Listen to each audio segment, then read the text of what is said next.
Welcome to my classroom. In this fluid mechanics laboratory, we will demonstrate determination of coefficient of discharge for Venturimeter and Orificemeter.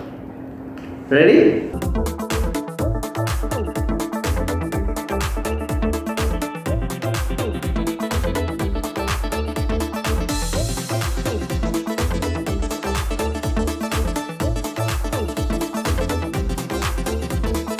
Dear students, welcome back to Fluid and Particles Mechanics Laboratory.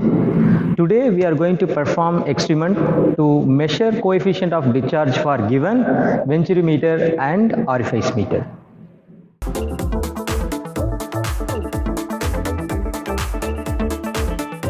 See, the measurement of volumetric flow rate is an important step in transporting any fluids, because we should know what is the capacity with which a pump is transporting a fluid from one place to another place.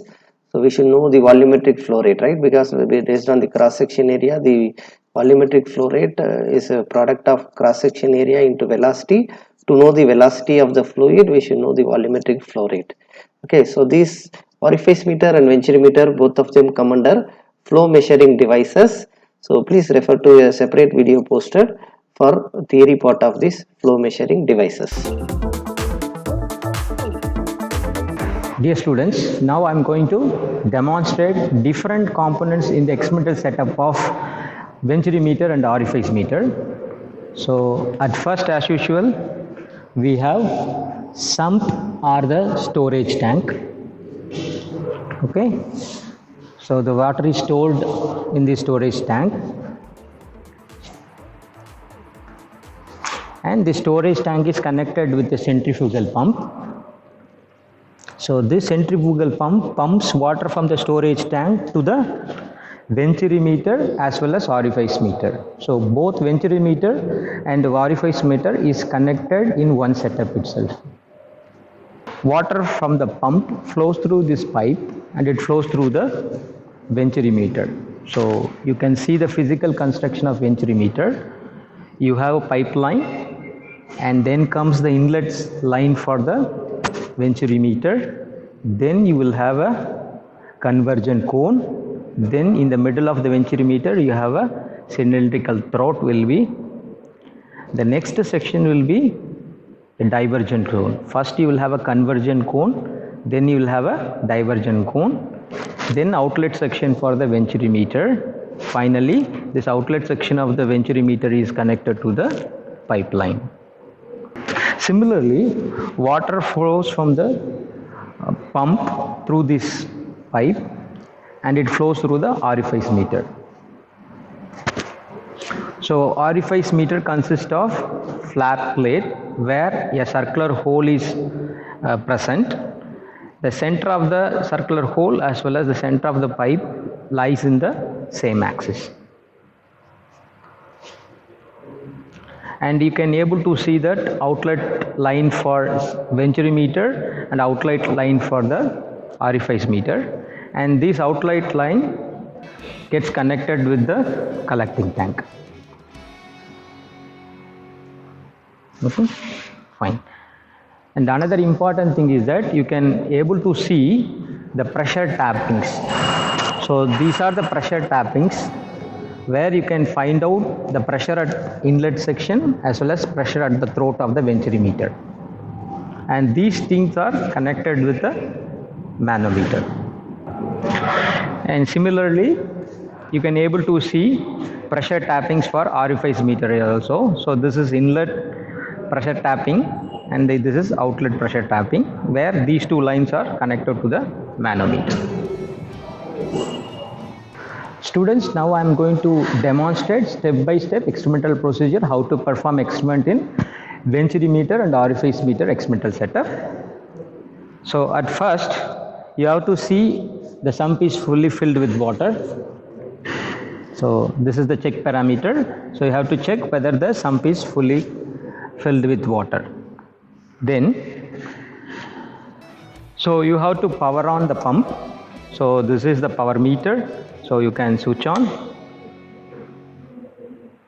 Okay, so if you switch on, the pump will start working. So from the pump, water will be pumped to Venturimeter as well as Orificemeter. So for an example, if I am going to take readings in Venturimeter, so you have to make water to flow through the Venturimeter, and you have to fix this valve to certain position so that some flow rate is allowed to flow within the Venturimeter. Okay, for the given flow rate, so you have to find out what is your manometer reading. So there will be deflection in the manometer, and you have to find out what is H1 and what is H2. So net deflection in the H1 H2 has to be measured. And for the fixed volumetric flow rate, here you have to change the position of this pipe so that the water will flow into the collecting tank. And now what you have to do, as usual from other experiments, what we have done for measuring the volumetric flow rate, you have to do in the same way. For rise of 5 centimeter height in the collecting tank, the time taken has to be measured. So using stopwatch, you should calculate or you should measure what is the time taken for collection of 5 centimeter height in the collecting tank. Okay. To summarize, if you fix one volumetric flow rate, okay, you have to take this manometric reading H1 and H2, as well as what is the time taken for the fluid to get collected 5 centimeter height rise in the collecting tank. So these are the recordings you have to make. The step-by-step procedure, whatever we have followed to perform Venturimeter experiment, the same can be followed for Orificemeter also. So what you have to do, you fix up the valve position. So you are fixing certain volumetric flow rate, then you are going to take manometric deflection reading as well as the volumetric flow rate measurement. So what was the time taken for the rise of 5 centimeter height in the collection tank?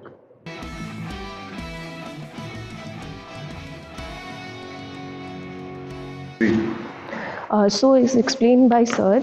Now we are going to show the readings, how we'll calculate the coefficient of discharge for a Venturimeter as well as Orificemeter. So for that, first we need to switch on, and then we need to switch on the pump. After that, we have to pump the water.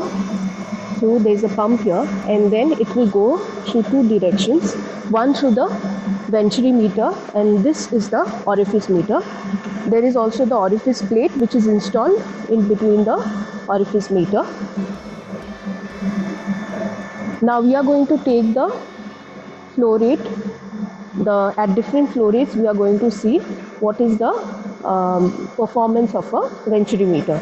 So for that, we need to close the valve here, and we need to open the valve of the Venturimeter a little by little and take the readings for different flow rates. So first, when we switch this open this valve, we'll see that there will be flow of the liquid, and then we have to see the manometer reading. Okay, so for that, now when the flow occurs, we will have to see the rise in the water level for a particular period of time. So we will calculate from one time to the other height. So likewise, we can see the difference in the height and calculate the time taken for the rise. Once this is taken, we will take the next value, next set of readings. So for that, we have to now change the flow rate. So we will increase the flow rate. Again, we will have to calculate the manometer reading, and the difference in the height of the manometer reading will give us a value. Then we have to again see the height difference for a particular time period.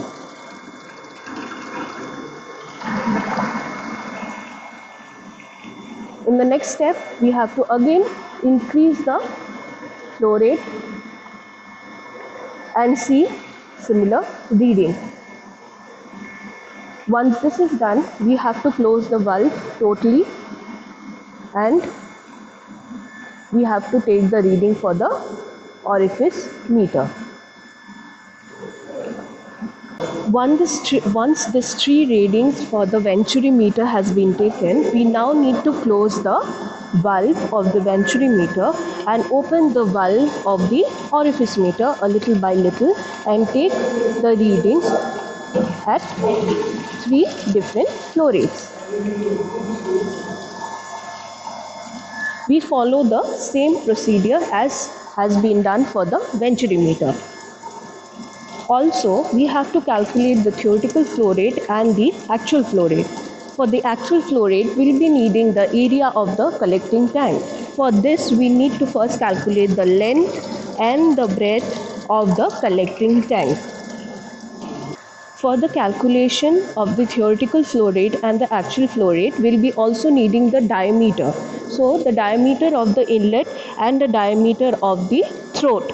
So, the diameter of the inlet is 0.028 meter and the diameter of the throat is 0.014 meter. The acceleration of the gravity will be taken as 9.81 and the area of the measuring tank as measured is calculated as 0.077 meter square.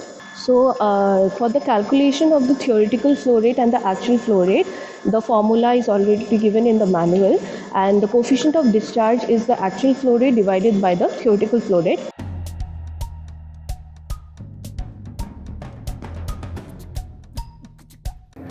Dr. Radhuraj Pandian will explain the calculation part of this experiment. Dear students, we know that the main objective of this Venturimeter and Orificemeter is to calculate the coefficient discharge for Venturimeter as well as Orificemeter. From the theory, we know that coefficient of discharge is defined as the ratio of theoretical discharge to the actual discharge. So, theoretical discharge in terms of meter cube per second and actual discharge in terms of meter cube per second.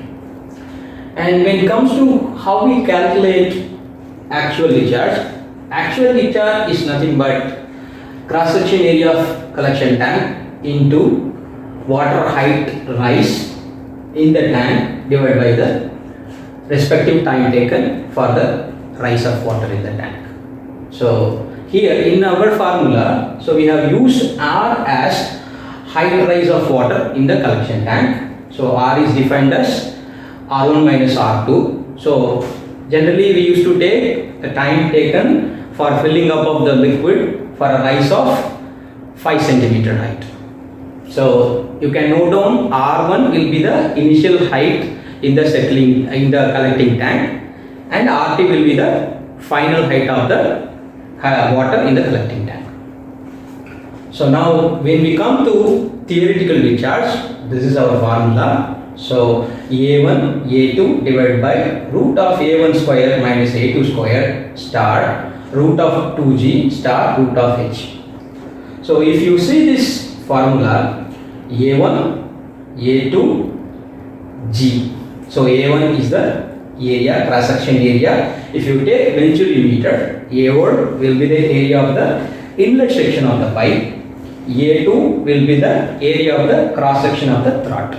Right? So when you go for orifice, A1 will be the area of the pipe inlet section and A2 will be the area of the orifice.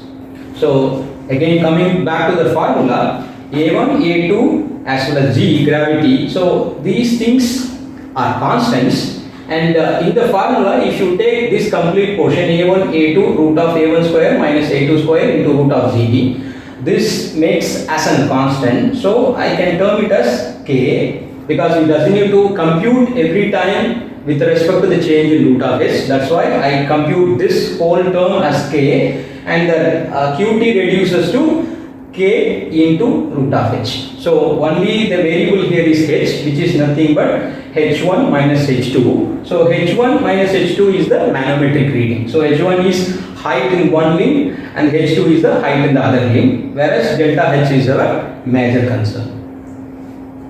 So from this formula we can get QT. If I able to calculate QT and QT, I can able to obtain CT. So every volumetric flow rate I can get one CT. So we used to perform 5 to 10 different flow rates, and for every flow rate we will get one CT, and I can get the average of CTs.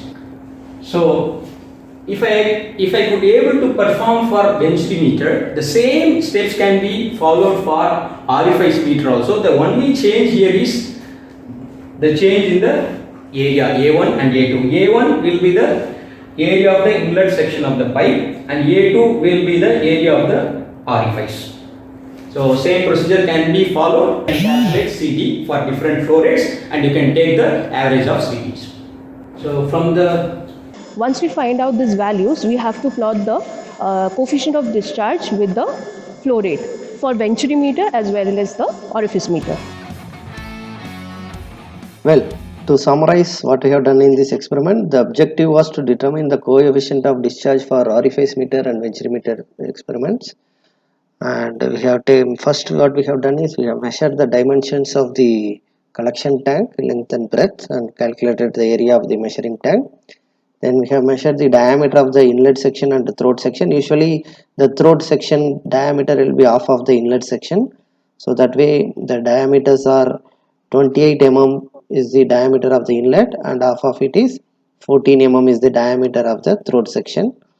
Okay, so then we started we switched on the pump and we opened the valve and we fixed the volumetric flow rate.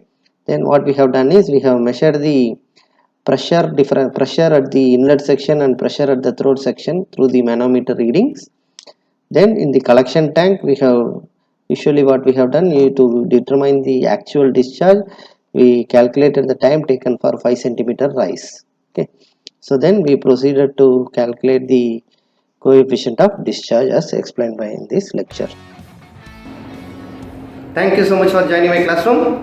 Meet you in another video with another experiment in fluid particles mechanics laboratory. Bye bye.